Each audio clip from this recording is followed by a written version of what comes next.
Finally আমরা ready হয়ে পড়েছি, এখন যাব বরযাত্রী। কেমন লাগছে আমাদের আজকের বিয়েবাড়ির লুকটা কমেন্ট করে জানিও।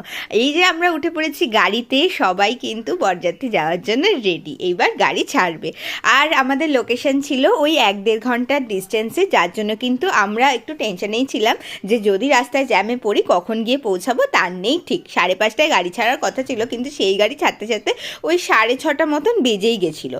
যাই হোক, তো এখন কিন্তু আমরা চলেছি আমাদের গন্তব্যস্থলে, মানে এদিকে বরের গাড়িও ছেড়ে দিয়েছে আমাদের গাড়ির আগে, আর আমরাও এখন কিন্তু বরযাত্রী ঠিক বরের গাড়ির পিছন পিছনে যাচ্ছি।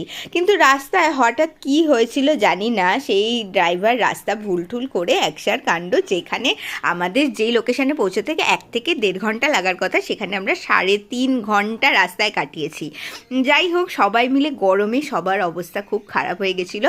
আর আমরা সবাই মানে এটা ভাবছিলাম যে আমরা কি বিয়েবাড়িতে যাওয়ার আগে বিয়ে কমপ্লিট হয়ে যাবে, আমরা কি বিয়েটা দেখতে পারবো না, যার জন্যে একটা চিন্তাভাবনা সবার মধ্যেই চলছিল।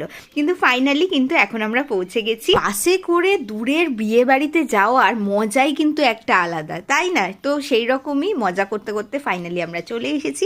আর এসে আমরা উপরে এসে দেখি বিয়ে কিন্তু আধা আধি হয়েছে, মানে পুরো সম্পূর্ণ হয়নি। আমরা কিছুটা বিয়ে দেখতে পেরেছি, এখানে 7 পাকে বাঁধা চলছিল তখন। আর এরপর হবে সিঁদুরদান, বিয়ের মেন জিনিস সিঁদুরদান, যেটা কিন্তু আমরা সবাই দেখতে পেরেছিলাম। ফাইনালি এখানে বিয়ে কমপ্লিট, আর এই হচ্ছে আমাদের নতুন বউ। বিয়ে সম্পূর্ণ হওয়ার পর